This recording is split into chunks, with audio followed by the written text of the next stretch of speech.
예, 오늘날 많은 사람이 생각하는 구원의 개념, 구원은요 대부분 과거적 개념입니다. 즉 이제 구원을 이미 받아서 죽어서 천국에 가는 그런 자격을 얻는데 필요한 차원으로서 그냥 복음이라는 겁니다. 이게 틀린 말은 아닙니다, 그죠? 하지만 복음에 대해서 이렇게 협의적 차원에서의 어떤 구원만 가르치면 놓치는 게 너무나 많습니다. 복음은요 미래의 어느 날 우리가 세상을 떠나 죽을 때 지옥 가지 않고 천국 가는 데 쓰는 도구로만, 장롱에만 넣어두는 것이 아니라 바로 오늘 이 시간에 꺼내어서 내 어려운 삶 속에서, 내 답답한 현실 속에서 사용할 수 있는 능력이기 때문입니다. 이 구원의 교리는요 기독교 신앙의 기본입니다. 기본이에요.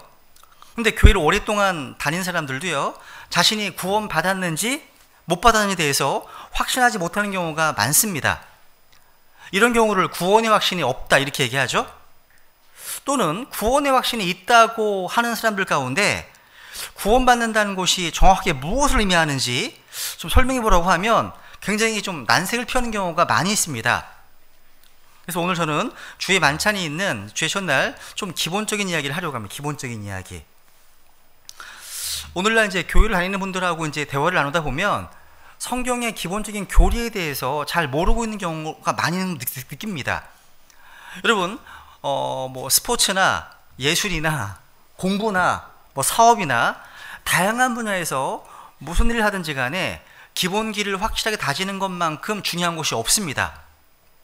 여러분, 탁구 같은 경우에도요, 처음 입문하면 이제 돈을 이제 아끼거나 뭐 귀찮다는 이유 때문에 전문가에게 기본기를 제대로 배우지 않으면 한계에 부딪힙니다. 그래서 조금씩 올라가면 올라갈수록 테크닉이나 어떤 그런 난이도가 높아질수록 더 힘들어져요. 기본기가 안 돼 있으면. 건설 현장에서도요 부실 공사를 피하기 위해서는 시간이 걸리더라도 기초 공사를 튼튼히 한 후에 건물을 지어야 됩니다. 이것은 신앙생활도 마찬가지입니다. 왜냐하면 이 세상에서 기본기의 중요성이 가장 요구되는 것이 바로 그리스도인의 믿음 생활이기 때문입니다. 교회를 오래 다니는 분들 가운데 의외로 죄와 복음과 같은 성경의 어떤 기본 교리에 대해서 무지한 분들이 많아요. 하지만 본인은 정작 성경책을 들고 교회를 오래 다녔기 때문에 믿음이 좋다고 착각합니다. 근데 그것은요 종교 의식에 익숙해진 것을 믿음이 자랐다고 착각해서는 안 된다는 겁니다. 죄와 복음과 같은 구원의 교리, 성경의 기본 교리에 대해서 확실히 모르면서도 뭔가 어떤 그 체면 때문에 남한테 물어보지 못하고 대충 넘어가는 일들이 많이 있을 수 있다는 거예요. 다 아실 것 같지만 모른다는 거예요. 항상 기본적인 것들을 좀 집중해야 한다는 겁니다. 그래서 저는 그런 기초 작업에 좀 시간을 많이 드리고 싶습니다.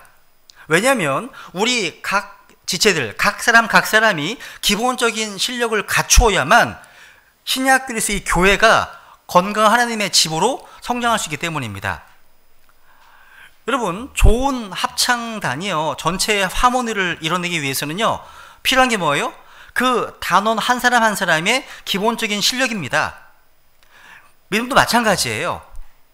좋은 교회로 함께 성장하기 위해서는요 성도들 한 분 한 분이 영적인 기본기가 확실히 갖추어져 있어야 한다는 거죠.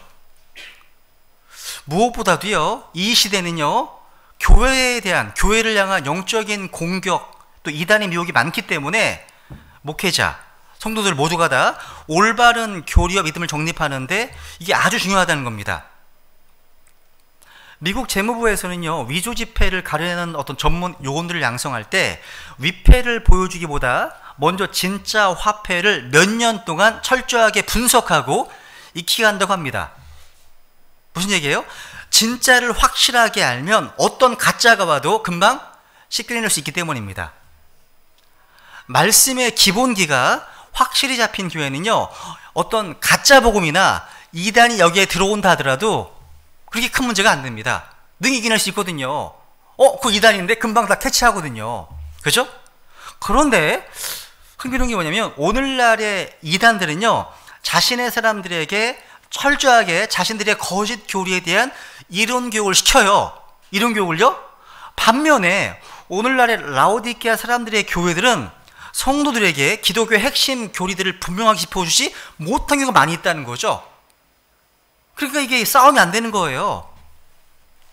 여러분, 영적으로 성장한 지체들도 성경의 기본 교리를 계속적으로 복습하고 복습해야 됩니다. 복습 필요해요. 여러분, 제가 이제 탁구를 이제 좋아하다 보니까 세계적인 탁구 선수들이요, 뭐 시합을 나오거나 뭐 게임할 때 뭐를 하는지 아세요? 연습할 때? 기본 폼 연습을 계속해요. 스윙 연습만 계속 한다는 거예요. 마치 이런 거예요. 예전에 박지성 선수가요, 그 맨체스터 유나이티드에 있을 때 호날두 같은 세계적인 스타들이요, 개인 훈련하는 모습을 여러 번 봤는데 전부 다 뭘 하는지 아세요? 축구의 기본적인 동작들을 수없이 반복하고 연습했다고 하는 거예요. 영적인 것도 마찬가지예요. 영적인 기본기를요, 평생 확인하고 또 점검하고 복습해야 됩니다. 기존에 성경 공부를 많이 했건 신학원을 나왔다는 이유로 자신은 여러 대상이야 생각하면 방심하면 안 된다는 거예요. 그러니까 지식이 문제가 아니라 삶이 받쳐줘야 하는데, 그것은 평생 수도 없이 복습하면서 전반적인 삶의 태도에 자연스럽게 묻어나도록 할 때만 가능한 겁니다. 그게요. 여러분, 지금은 마지막 때예요. 어제 신학원 종강할 때 한 20명 정도 모인 것 같거든요. 근데 몇 분이 그런 말씀 하시더라고요. 아, 이 신학원은 신약교회의 정예화가 되는 어떤 시간이다. 맞습니다, 여러분.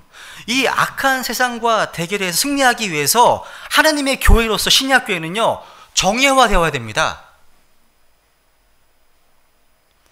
이 강단의 사역이 이 주님의 군대를 강하게 세우는 작은 도구가 되기를 바라는 마음입니다. 그리고 오늘 저는 구원의 삼중성으로서 구원의 세 가지 시제에 대해서 한번 살펴보도록 하겠습니다. 여러분, 영국의 설교자 톰 라이트가 이런 말을 했습니다. 구원과 관련해서 구원의 완전한 영광은 미래에 나타나겠지만 바울은 자주 이 구원이 단지 미래의 일만이 아님을 분명히 밝히고 있습니다. 구원은 미래의 복된 소망인 동시에 현재의 실제입니다. 그러면서 이런 결론을 내립니다. 그들은 구원받았고 구원받고 있으며 구원받을 것이다. 정확한 겁니다. 이게요, 정확한 거예요. 이것이 구원의 3시제입니다. 과거, 현재, 미래적인 구원을 설명하는 겁니다. 그들은 구원받았고 구원받고 있으며 구원받을 것이다. 이 구원의 3시를 보통 칭의, 또 성화, 그리고 영화라고 하는 그런 신학 용어를 가지고 설명하기도 하는데 하나씩 살펴보겠습니다. 첫 번째, 칭의입니다. 칭의, 구원을 받음. 그러니까 칭이란 우리가 받은 구원입니다. 이걸 이제 한마디로 이제 salvation past입니다. 우리가 받은 구원입니다. 하나님께서 우리를 의롭다고 여기면서 구원해 주시는 거예요. 칭의는 과거적 개념입니다. 쉽게 말해서 칭의는 뭐냐? 이 땅에 오신 예수 그리스도의 십자가로 말미암아 우리는 이미 의롭다함을 입었다는 의미입니다. 예수 그리스도의 십자가로 말미암아 우리는 이미 죄의 형벌에서 벗어나서 자유를 얻게 되었습니다. 우리는 이미 예수 그리스도의 십자가로 말미암아 하나님 자녀가 되었습니다. 이것은 바로 과거에 일어난 사건입니다. 우리 본문 다시 보겠습니다.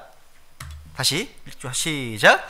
너희 안에서 선한 일을 시작하신 분께서 예수 그리스도의 날까지 그 일을 이루실 것, 바로 이것을 나는 확신하노라. 이것이면 여기서 말하는 선한 일 시작하셨다. 선한 일, 이 뭐냐면 우리를 죄에서 구원하신 사건을 말합니다. 이 구원 사건을 주도하신 분은 바로 그분 하나님이십니다. 아담과 이브의 선악과 사건 이후에요, 모든 인간은 죄의 종으로서 죄의 노예가 되어버렸습니다. 이 죄는요, 은폐한다고 해서 해결되거나 시간이 지난다고 해서 해결되지 않습니다. 죄는 환경을 탓할 일도 아니고 다른 누군가에게 책임 전가를 한다고 해결될 일도 아닙니다. 죄는요, 확실한 값을 치러야 됩니다. 따라해보세요. 죄는 확실한 값을 치러야 한다. 성경은 이러한 죄 용서를요, 구속이라는 단어로 표현합니다. 구속이라는 말은요, 본래 노예들의 몸값을 지불하고 나서 주인이 그 노예를 해방시켰을 뜻하던 말입니다. 옛날 노예들은 마치 짐승처럼 사고 팔렸습니다. 누군가가 몸값을 치르고 노예를 사서 노예 문서를 찍고 해방을 선언해 주지 않으면 평생 노예로 살아야 되는 거예요. 그죠? 우리는 죄의 노예가 되어버려서 살았습니다. 꼼짝없이 그렇게 살다가 영원한 지옥으로 가게 될 운명이었다는 거죠. 그런데 하나님께서 육체로 나타나신 분, 바로 예수님께서 죄인들을 위해 십자가에서 피 흘려 대신 죽으심으로 우리의 죄값을 완전하게 지불하신 것입니다. 여러분, 요즘 이제 그 대법원 판결 들으면 막 화가 날 때가 있어요. 분노할 때가 있습니다. 왜 그래요? 죄에 대한 정의가 이루어지지 않는 것 같거든요. 오온천이나 이런 흉악한 죄를 저지른 범인들이 고작 징역 몇 년, 또 음주사고 내가지고 한 가정이 사망했습니다. 그런데 징역 1년 6개월 나오고, 이러면 막 분노가 치솟습니다. 왜 그렇습니까? 저지른 죄에 비해서 형벌이 너무 약하다 생각하기 때문입니다. 그러니까 무슨 얘기냐면, 마음속에 이 죄에 대한 정의가 있어요. 그러니까 이 죄의 크기에 합당한 죄값을 치러한다고 생각하는 겁니다.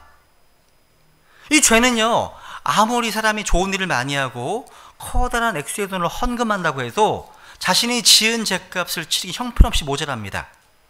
마음으로 저지른 죄까지 다 합치면 우리 힘으로는 결코 죄값을 제대로 치를 수 없습니다. 여러분, 죄인이 지은 그 죄에 합당한 죄값을 치르지 않으면 정의가 제대로 시행되지 않았다고 해서 모두가 분노합니다. 예전에요, 아프가니스탄에서요, 파병된 미군들 가운데 가끔씩, 여러분이 모르겠지만 하여튼 가끔씩 얘네들이 마약을 먹고 정신이 좀 이상한 상태로 그 지역의 10대 소녀를 성폭행하고 살인한 경우가 있었습니다. 이때 미국 군사재판에 회부된 병사가요, 몇 개월 정도, 정확히 모르겠는데 몇 개월 정도의 영장 선고를 받으면 그때 지역 주민들은 엄청 불가지 분노했습니다. 왜 그럴까요, 여러분? 죄값이 제대로 치러지지 않았다고 느끼기 때문입니다. 그런데 만약에요, 이런 일 없습니다. 미국의 트럼프 대통령이 자기 목숨으로 그 병사의 죄값을 치르겠다고 하고 실제로 자기 목숨을 내놓는다면 어떻게 될까요?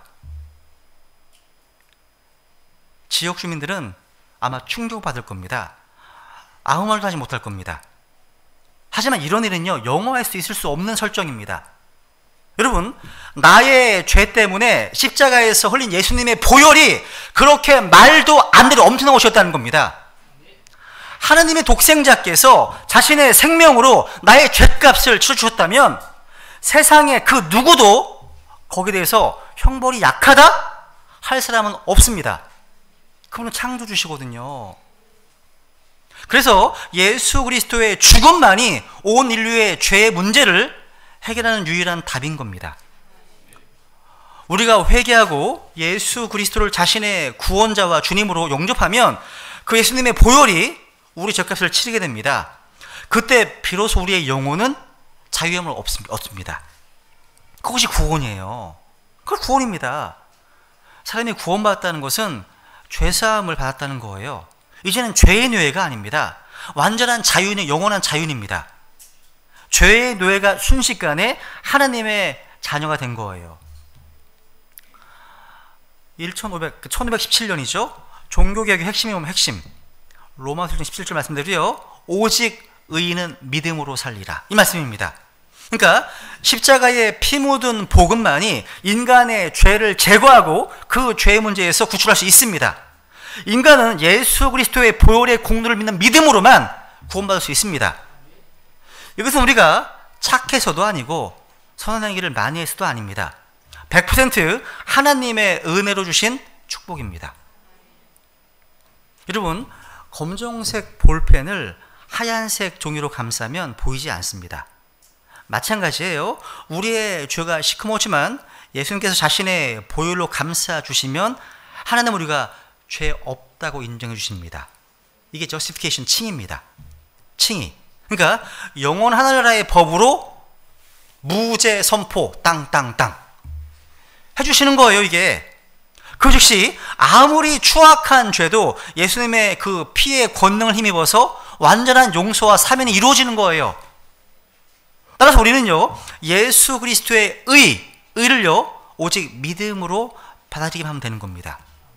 믿음으로 하나님의 은혜를 받아들이는 그 즉시 하나님으로부터 의롭다고 여김을 받는 것, 이게 칭입니다. 이것은 이제 보통 이신칭의, 아니면 또 다른 책에서는 뭐 이신득의, 이런 말을 쓰는 거예요. 오직 우리는 믿음으로 의롭다함을 얻었다는 겁니다. 이 구원은 즉각적이고 완전한 구원입니다. 종종 어떤 분들은요, 이제 구원 상담하다면 이런 말 하잖아요. 자신이 이제 구원받다는 사실이 의심스러워서 그런지 예수님, 그러니까 복음 집회할 때마다 구원받은 사람이 있는데도 불구하고 초청을 하면 항상 일어나 나와서 영접을 또 합니다. 불안하다는 거예요. 불안할 필요가 없습니다. 한번 구원을 받았다면 확실히 구원받은 거잖아요. 우리가 받은 구원은요, 퍼펙트, 완전한 것이고요, 또 영원히 안전한 것입니다. 이런 말도 또 하잖아요. 어떤 사람 의심하잖아요. 내가 지금까지 믿기 전, 그러니까 과거에 지은 죄는 그렇게 용서를 받았다 해도 내가 앞으로 살면서 짓는 죄는 어떻게 됩니까? 앞으로 죄를 지으면 구원 잃어버리지 않을까요? 이렇게 의심하는 경우도 많이 있어요. 많이 듣잖아요, 그죠? 여러분, 만약 구원의 조건이 처음부터 나의 의로운 행위에 기초한 것이었으면 그 말이 맞는 겁니다. 근데 처음부터 나의 구원의 조건은 예수님의 보혈이었기 때문에 아무리 내가 넘어지고 실수해도 하나님께서 그것 때문에 내 구원을 빼앗아가지 않으십니다. 이 구원은요, 천국 가는 날까지 결코 빼앗기지 않는 안전한 구원입니다. 이 구원 영원한 보장 아니에요? 그래서 하나님께서요, 우리 구원을 보장한다는 뜻으로 성령님으로 복인해 주셨습니다.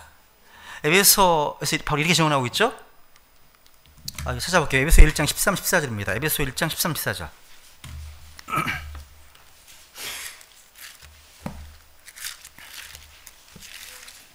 에베소서 1장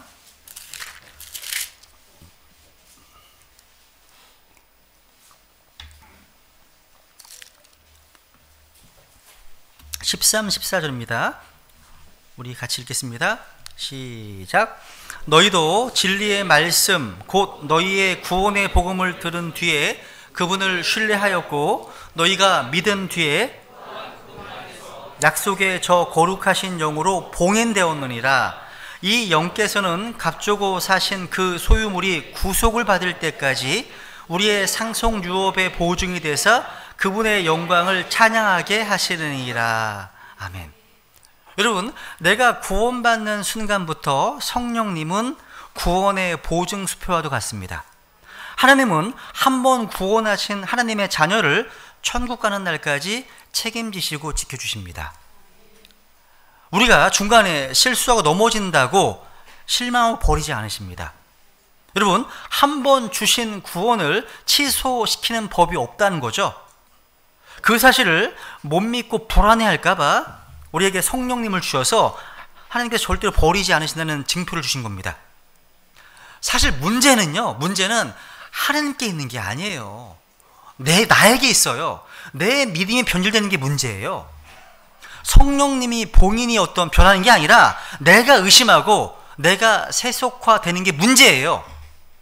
하나님에게 문제가 있는 게 아닙니다. 여러분, 로마 천주교회는요, 사람이 구원받는 데 있어서 믿음도 필요하지만 선한 일을 해야 한다고 주장합니다. 여기서 선한 일이란 뭐냐? 좋은 일들을 하는 것과 플러스 교회가 주는 교리를 받아들이는 것과 7가지 성례, 7성사입니다. 7가지 성사에 성실하게 참여하는 것을 포함합니다. 그래서 여러분, 카톨릭 교회는요, 전통적으로 7개의 어떤 성례를 필수화했습니다. 세례, 주의 만찬, 견진성사, 고해성사, 종부성사, 수두제도, 혼인성사, 예식 등등입니다. 이런 7가지 성사에 충실히 참여하는 것을 구원과 직결시켜서 모든 카톨릭 교도들에게 의무화했습니다. 왜 그런지 아세요? 이게 무슨 의미인지 아십니까? 한마디로 말해서 요람에서 무덤까지 인간이 살아가면서 필수적인 모든 분야에서 교회가 통제하고 영향력을 행사하겠다는 뜻입니다. 자유가 없는 거예요. 그러니까 죽는 날까지 이 성례들에 잘 참여하고 교회의 권위에 복종하고 선한 일을 하는 그런 행위를 통해서 구원 받을 수 있을지의 여부가 결정된다는 겁니다.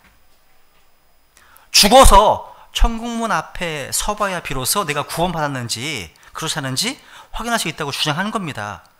이게 얼마나 불안한 구원이에요? 불안하잖아요. 그러나 우리가 받은 구원은 그런 조건부 구원이 아닙니다.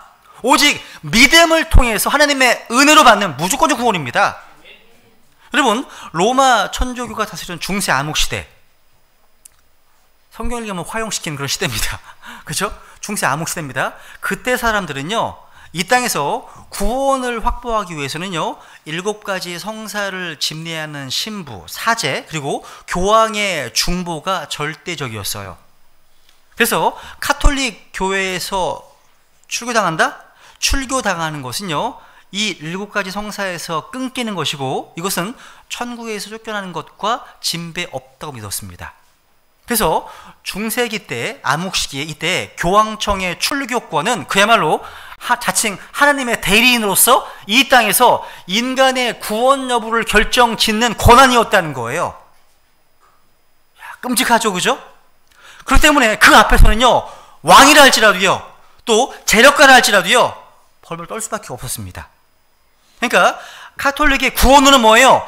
중세기 암흑시대 유럽 사람들을 로마 교황청의 권위 아래 철저하게 묶어놓은 하나의 도구이기도 했다는 겁니다.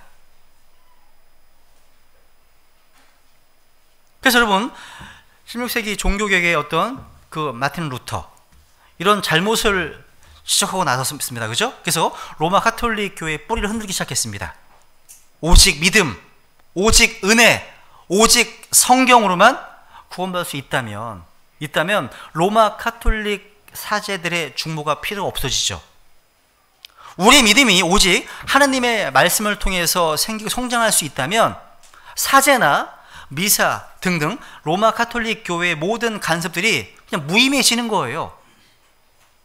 인간과 하나님 사이의 유일한 다리라고 자부한 로마 카톨릭 교회의 중보 사역이 뿌리부터 흔들리는 거라는 거죠.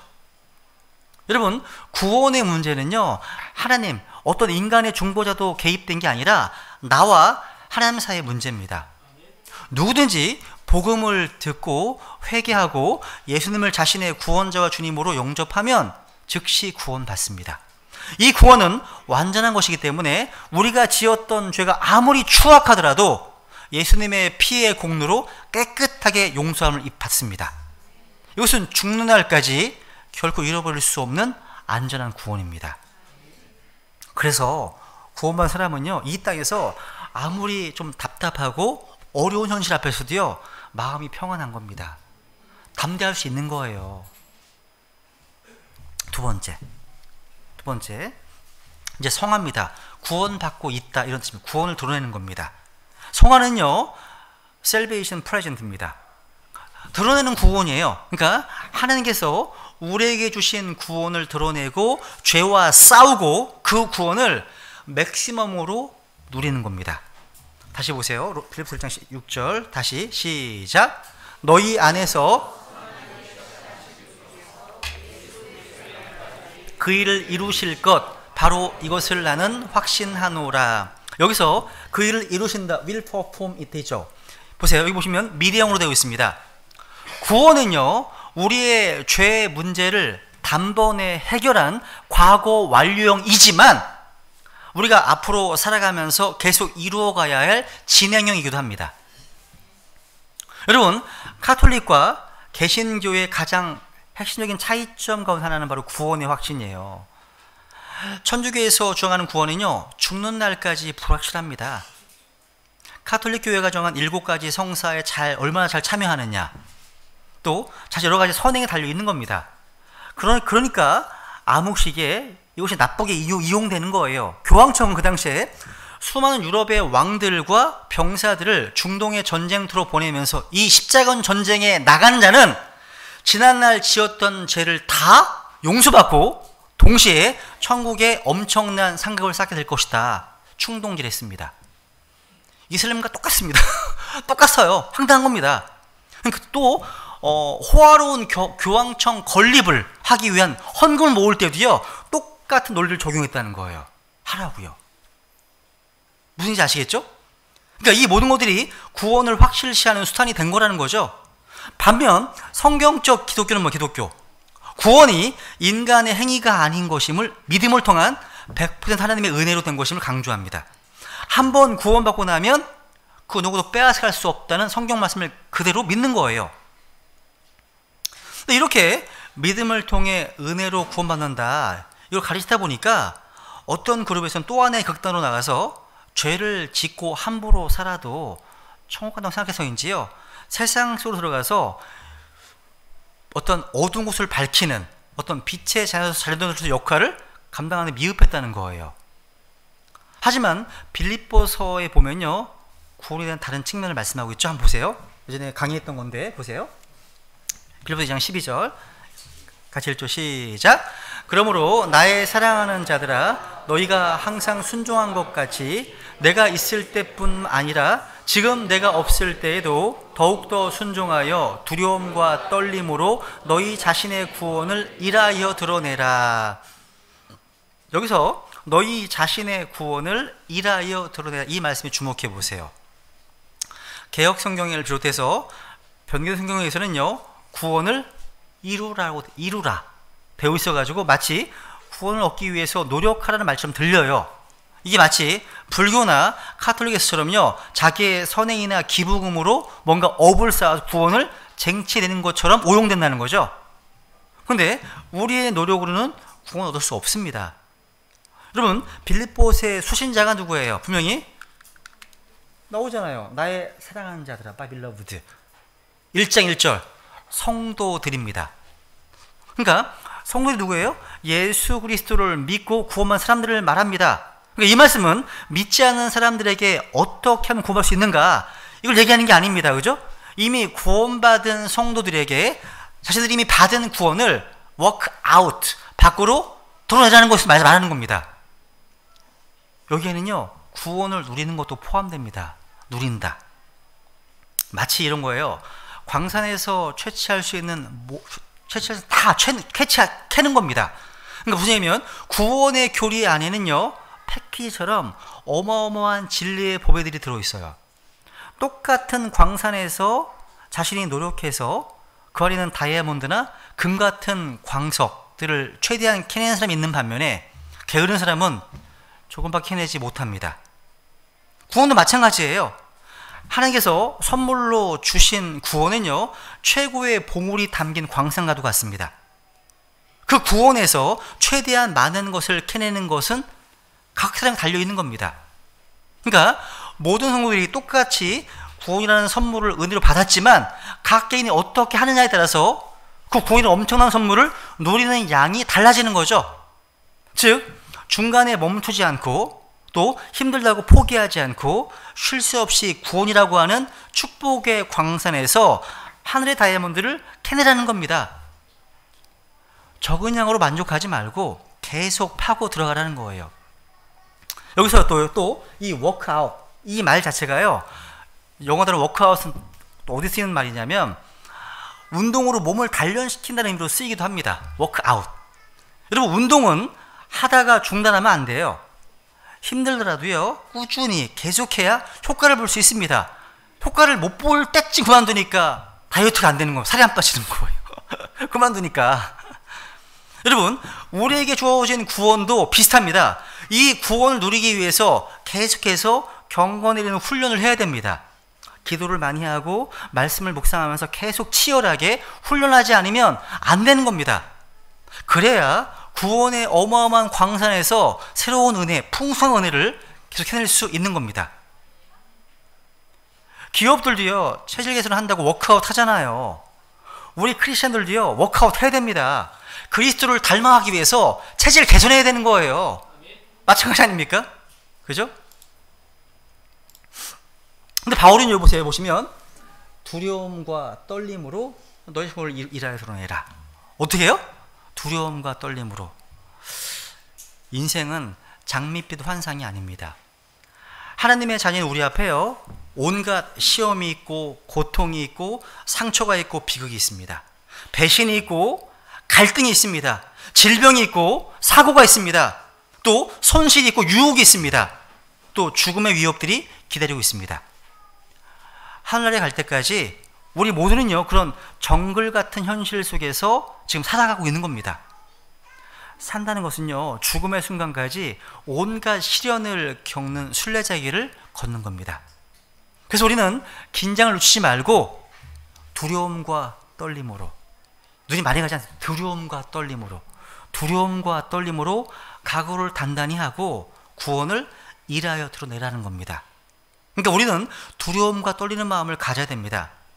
언젠가 그리스도의 심판석에서 이 땅에서의 삶을 심판하실 주님을 의식하며 두려움과 떨림으로 그분을 의식하며 살아야 한다는 겁니다. 그렇다고 너무 경직될 필요는 없습니다. 왜? 하나님께서 우리 안에서 일하시기 때문입니다. 여기 2장 13절 볼까요? 보세요. 시작. 너희 안에서 일하사 자기가 참으로 기뻐하는 것을 원하게도 하시고 행하게도 하시는 분은 하나님이시니라. 야, 그러니까 우리 힘으로만 성화, 구원을 일하여 드러내는 것은 불가능합니다. 감사한 것은 하나님께서 우리 안에서 일하시는 사실입니다. 주님께서는요, 걱정하지 마, 그렇게 할 수 있도록 내가 도와줄게, 이렇게 말씀하시는 거예요. 말씀하시는 겁니다. 우리가 하나님의 일을 하기 전에 하나님께서 먼저 우리 안에서 일하십니다. 하나님께서 힘을 주셔서 우리로 하여금 하나님의 일을 할 수 있는 능력을 갖추게 되는 겁니다. 이 구원을 드러내는 과정을 이제 신학적인 용어로 성화라고 부르는 겁니다. 천국 갈 때까지 우리가 점점 예수님을 닮아간다는 의미를 담고 있습니다. 이것을 다른 말로 구원의 현재성, 따라해보세요. 구원의 현재성. 이게 구원의 현재적 개념입니다. 예수 그리스도의 십자가로 구원받은 우리는 이 땅을 사는 내내 죄의 유혹과 싸워 승리하고 예수님의 성품을 닮아가는 과정, 그게 성화의 삶입니다. 이것을 흔히요, 물컵에 물로 설명하기도 하더라고요. 여러분, 여기 앞에 물이 3분의 1만 담겨 있는 물컵이 있다고 해보죠. 그러면 컵에요, 그 담긴 물이 30% 정도 되고요, 공기가 70% 되겠죠. 여기에 물을 절반 정도로 더 부으면 저절로 공기는 빠져나가고 물이 채워집니다. 공기가 세상이고 물이 말씀, 성령이라고 생각해 본다면 공기를 빼내고 물을 채우는 과정이 성화란 거예요. 세상으로 상기된 공기는 빠져나가고 거기에 말씀과 성령이 채워져 가는 거예요. 여러분 생각해 보세요. 구원의 과거적 개념인 칭의에 있어서는요, 모든 크리스찬에게 차이가 없어요. 바울이나 차이가 없습니다. 차이가 없습니다. 그런데 구원의 현재적 개념, 이 성화에 있어서는요, 어떤 사람에게는요, 물이 10%, 공기가 90%, 즉 하나님의 말씀의 영향이 10%, 세상의 영향이 90%. 어떤 사람은 물이 90%, 공기가 10%입니다. 우리는 점차 세상의 공기를 빼내고 그 자리에 말씀과 성령님으로 채워나가야 합니다. 이것이 바로 성화의 점진성이에요. 점진성. 마태복음 19장에 이런 말씀이 나옵니다. 처음인 자들 중에 많은 자들이 마지막이 되고 마지막인 자들이 처음이 되리라. 많이 들어보셨죠? 이 말씀대로요, 가정 대대로 예수님을 믿는 그런 집안 사람인데 말씀의 물은 10%밖에 안 되고 세상 공기가 90%가 되는 사람이 있는가 하면 예수님 믿은 지 몇 개월밖에 안 됐어요. 근데 성령의 물이 90%이고 세상의 공기는 10%밖에 안 되는 사람이 있다는 거예요. 이게 이런 역전 현상이요, 교회 안에서 일어날 수 있다는 겁니다. 그래서 처음인 자들이 마지막이 되고 마지막인 자들이 처음이 되는 겁니다. 그래서 우리가 구원의 현지적 개념이 이 성화를 추구해 나가기 위해서는요, 이 땅에서 악한 죄와 죄악을 부추기는 세력과 날마다 싸워야 하고 실험하는 것이 필요합니다. 이것을 이렇게 두 가지로 이야기할 수 있습니다. 여기 4장 해볼까요? 한번 4장. 옛사람을 벗어버리는 일과 새사람 입는 일과, 이렇게 같이 읽죠. 시작. 이전 행실에 관하여는 너희가 속이는 것으로 가득한 욕심들에 따라 부패한 옛사람을 벗어버릴 것을 가르침을 받았으니. 그렇습니다. 우리가 구원받을 때 하나님은 예수 그리스도의 십자가의 보혈의 능력으로 죄와 죽음의 문제를 해결해 주셨습니다. 근데 우리 안에 완전히 죽지 않은 옛사람의 잔재가 남아있어서 꿈틀거립니다. 그래서 로마 7장에서는요, 이런 옛사람과 새사람과의 어떤 전쟁이 언급되어 있는 겁니다. 이 성화의 과정은요, 잠시 인생을 늦출 수 없는 영적 전쟁입니다. 아직도 우리 안에 남아있는 옛사람의 잔재들을 마귀가 끊임없이 불을 붙입니다. 일으킬 거란 사실이죠. 항상 옛사람의 습성, 세상적 습성으로 돌아가는 유혹과 싸워서 이겨야 한다는 겁니다. 사탄은 우리가 구원받지 못하도록 방해하다가 우리가 구원받으면 이제 작전을 바꿉니다. 아주 무기력한 크리스찬이 되도록 하기 위해서 발악을 하는 겁니다. 마치 이런 거예요. 여러분, 남북전쟁이 끝난 뒤에 링컨은요, 미국의 모든 흑인 노예들을 해방한다는 선언문을 발표했습니다. 법적으로 모든 이제 흑인은 자연이 됐습니다. 근데 교육을 받지 못한 흑인들이요, 그 사실을 만끽하고 자유를 한껏 누리기까지는 많은 세월이 흘렀습니다. 왜? 악한 몇몇 백인 농장주들이요, 의도적으로 한동안 그 사실을 이제 속인 거예요. 그러니까 무지한 흑인 노예들에게 비밀을 하고 계속 부려먹기 했다는 겁니다. 사탄도 그렇습니다. 아직도 우리가 죄의 무기력한 존재인 것처럼, 그러니까 아직도 우리가 옛사람의 노예인 것처럼 속여서 세상처럼 생각하고 세상의 법대로, 방법대로 행동하게 한다는 겁니다. 근데 겁먹을 필요가 없습니다. 우리가 훨씬 더 유리한 구질을 점령하고 있거든요. 주님께서 십자가 보혈의 공로로 우리가 더는 죄의 노예가 되지 않도록 확실한 영적 승리의 교도부를 마련해 주셨습니다. 우리는 다만 그 사실을 날마다 믿음으로 인정하고 주장하고 주님께서 주신 그런 능력을 사용하면 되는 겁니다. 이렇게 옛사람을 벗어버리는 일과 동시에 해야 되는 게 뭐냐면 새사람 입는 겁니다. 그 다음 읽어볼까요? 한번 시작. 너희의 생각의 영 속에서 새롭게 되라. 또 너희가 하나님을 따라 의와 참된 거룩함으로 창조된 새사람을 입을 것을 가르침을 받았으니. 여기서 먼저 새사람을 입을 것, 이것은요, 먼저 생각이 새롭게 되어야 합니다. 그러니까 생각하는 것이 달라진다는 말이에요. 여러분, 생각이 곧 인생입니다. 사람들의 말과 행동이 더러운 것은요, 생각이 더럽기 때문입니다. 생각이 바뀌면 우리의 말과 행동이 바뀌고 인생이 바뀝니다. 그렇기 때문에 우리의 생각을요, 하나님께서 지배하시도록 해야 합니다. 하나님께서 우리의 생각을 지배하면 인생이 새로워지는 거예요. 제가 이전에 그런 간증을 들은 적이 있어요. 오래전에요, 강남에 잘 나가는 대형 룸살롱, 그리고 서울 근교에서 몇 군데 대형 술집을 운영하던 분이 예수님 만났습니다. 구원받았어요, 이분이요. 룸살롱 사장님이. 그분이 예수님 믿은 후에도요, 계속 룸살롱을 잘 운영해서 그 돈으로 11조나 헌금을 하면서 살았을까요? 아닙니다.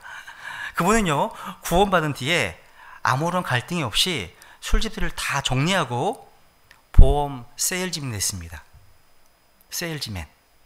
룸살롱 주인으로 살던 시절과 비교해 볼 때 훨씬 더 고단하고 뭐 경제적인 수입도 비교가 안 되는 일이었지만, 오히려 이분의 얼굴에는요, 전에 없던 기쁨과 평안이 흘러넘쳤습니다. 왜 그래요? 이분은 이제 옛사람의 그런 부패한 삶을 살 수 없었던 거예요. 힘들고 가난해도 주님의 말씀에 순종하는 삶을 사는 것이 진짜 복 있는 인생임을 알기 때문입니다. 여러분, 그리스도인은요, 나쁜 일을 안 하려고 하는 사람이 아니라 하나님의 일을 하려고 애쓰는 사람입니다. 내 시간과 내 몸과 내 물질을 하나님의 왕국을 위해서 촘촘하게 쓰면 나쁜 데 쓸 여력이 없어져요.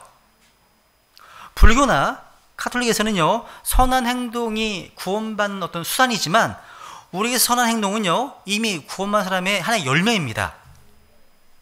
하나님은요, 모든 구원받은 성도에게 이 땅에서 감당해야 될 사명을 주셨습니다. 내가 아니면 전도할 수 없는 어떤 사람이 내 주위에 있어요. 또 내가 안 하면 안 되는 특별한 사역이 있다는 거죠. 근데 여러분이 주님과 날마다 기도하고 교제하다 보면 나에게 주신 고유한 사명을 하나님께서 조금씩 알려주십니다. 그 사명 부르심을 위해서 하나님께서는 이 죄 많은 세상에 우리를 놔두시는 거예요. 왜? 할 일이 있기 때문에. 또 그것만이 아닙니다. 새 사람이 된다는 거는요, 이 땅에 살면서도요, 천국을 누리는 거예요.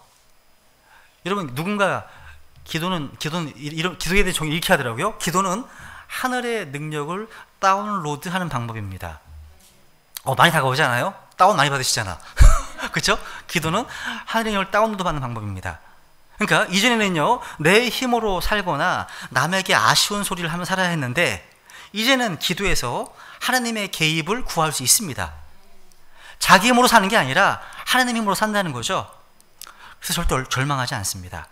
항상 주님과 같이 깊이 교제하는 사람은요, 하늘의 그런 평화와 기쁨으로 충만합니다. 억울하고 힘든 일을 당해도 세상 사람들처럼 분노하지 않고 침착하고 평안한 마음을 갖습니다. 참 혹독한 시련 앞에서도요, 이상하게 담대해집니다. 이것이 뭐예요? 구원을 누리는 삶입니다. 성화되어가는 삶의 모습이라는 거죠. 그죠? 마지막 세 번째 이제 영화입니다. 영화. 우리가 보는 영화 말고 글로리피케이션, 천국 지향적인 삶이 있다는 거죠. 이 구원의 마지막 단계입니다. 영화는 장차 받을 완성된 구원입니다. 이건 셀베이션 프로스펙트, 다 P로 연결하더라고요. P, 패스트, 프레젠트, 프로스펙트. 장차 받게 될 완성된 구원입니다. 다시 보세요. 1장 6절. 다시 2조 시작. 너희 안에서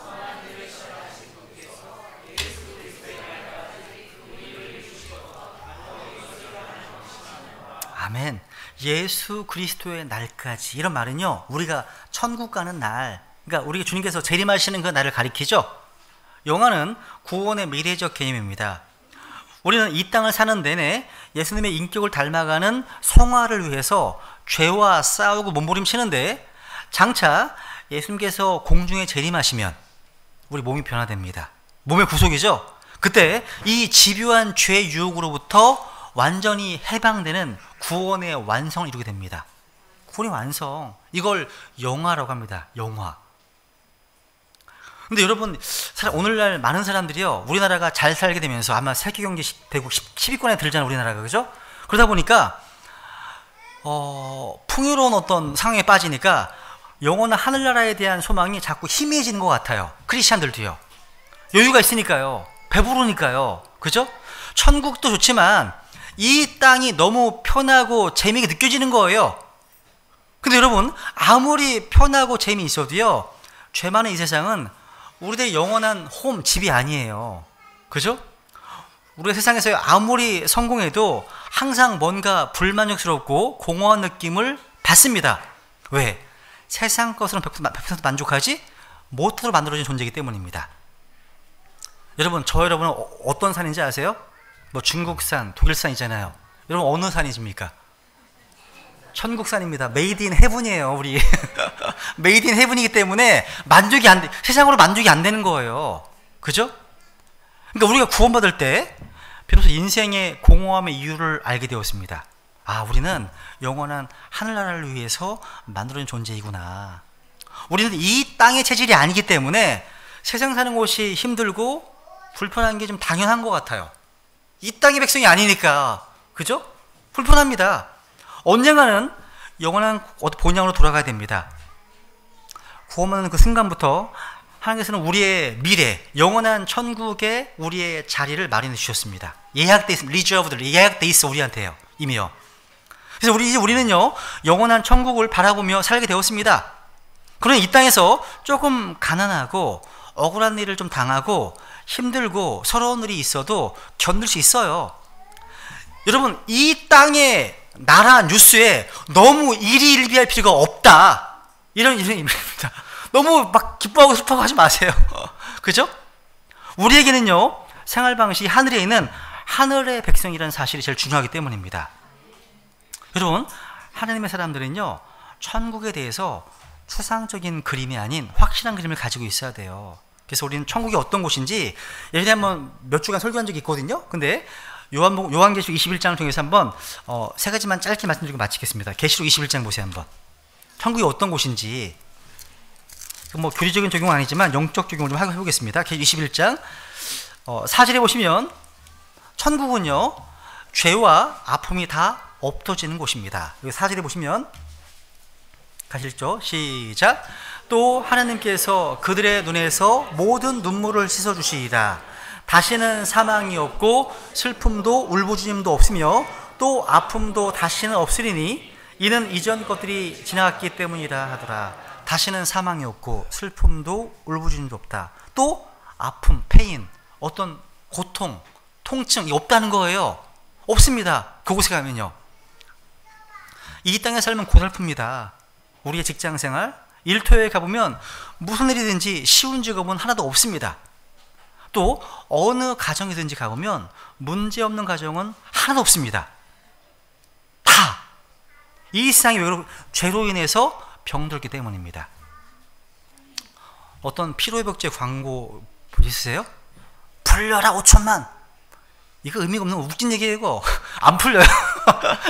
안 풀립니다. 풀리십니까? 안 풀려요. 또 경제적 수준과 교육 수준이 높아지면 뭐 윤택해질 수 있습니다. 그렇다고 해서 세상이 천국 되지는 않습니다. 그죠? 아무리 선진국이라 하더라도요, 범죄가 있고 질병이 있고 배신과 아픔과 어떤 이혼과 음모와 고통이 다 가득합니다. 근데 천국에 들어서는 순간 우리 세상의 모든 아픔과 고통으로부터 해방됩니다. 그래서 여러분 19세기에 미국의 어떤 남부 노예들이 지은 흑인 영가를 보면 천국에 대한 갈망이 강렬합니다. 그래서 이런 격언 있잖아요. 이 또한 지나가리라. 이 또한 지나가리라. 이 격언은요, 영혼을 목표로 사는 사람에게 해당되는 말이 아니겠습니까? 그죠? 이 또한 지나가리라.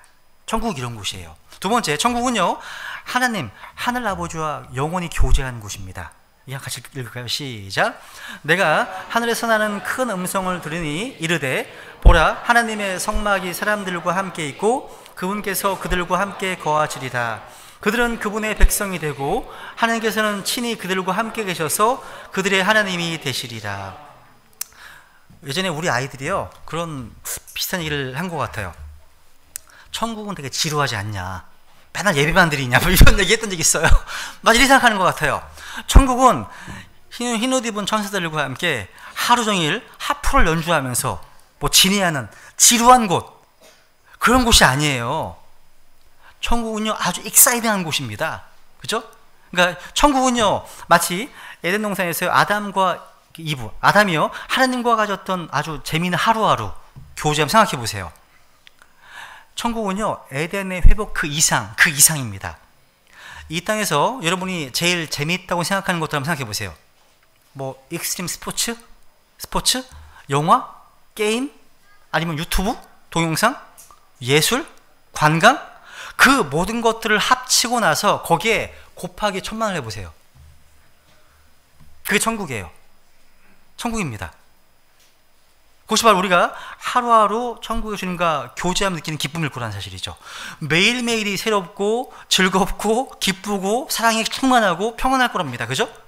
너무나 신나고 좋은 곳이에요. 우리 친구들 되게 신나는 곳이야, 천국은요. 재밌는 곳이라는 거죠. 그죠? 여러분, 가장 창조적이고 사랑이 가득하신 주님께서 다스리신 곳이기 때문입니다. 이것만이 아닙니다. 천국은요, 우리가 상을 받는 곳입니다.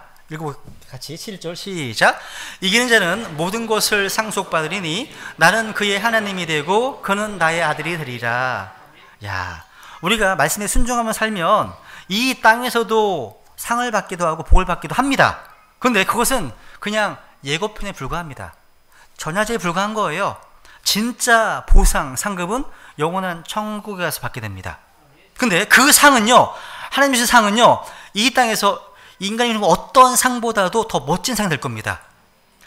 전 우주에서 가장 부유하신 분, 전 우주에서 가장 창조적인 분, 전 우주에서 나를 가장 사랑하시는 분께서 나를 위해서 준비하신 상, 뭐 어떤 걸지 모르겠어요.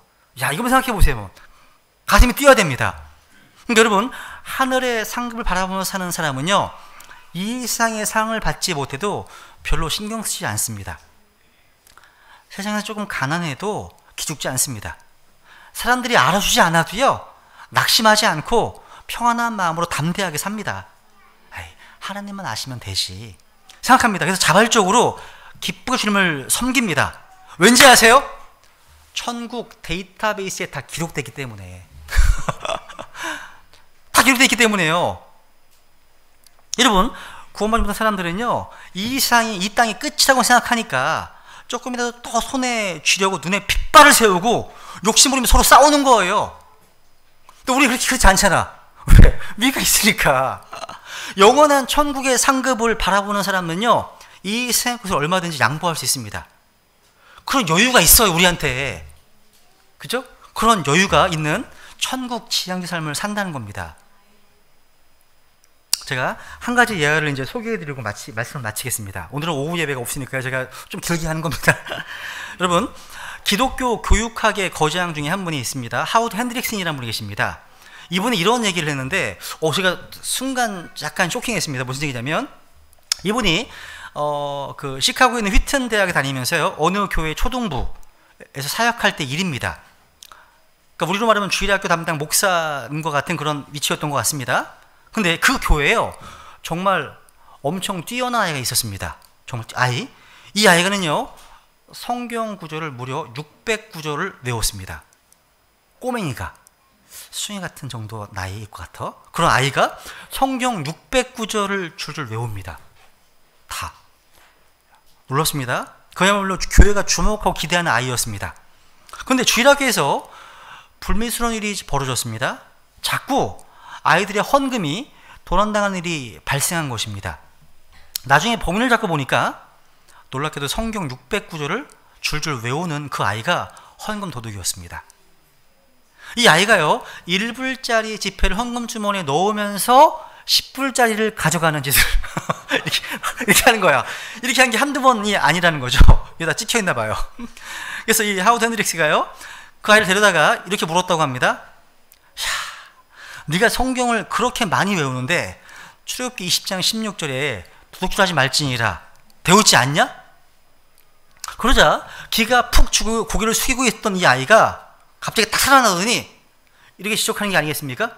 목사님, 그 말씀은 출애굽기 20장 15절입니다. 너무 기가 막힌 이 핸드릭스가요, 다시 물었습니다. 야, 이 녀석아, 그걸 아는 녀석이 그러냐? 넌 뭘 잘못했다고 생각하냐? 그랬더니 이 이야기 뭐라고 답했는지 아십니까? 들킨 거예요.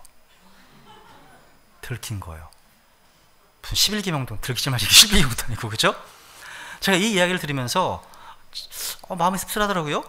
말씀과 삶이 통합되지 않는 오늘날 우리의 어떤 현실이 아닐까? 이런 생각도 하게 됩니다.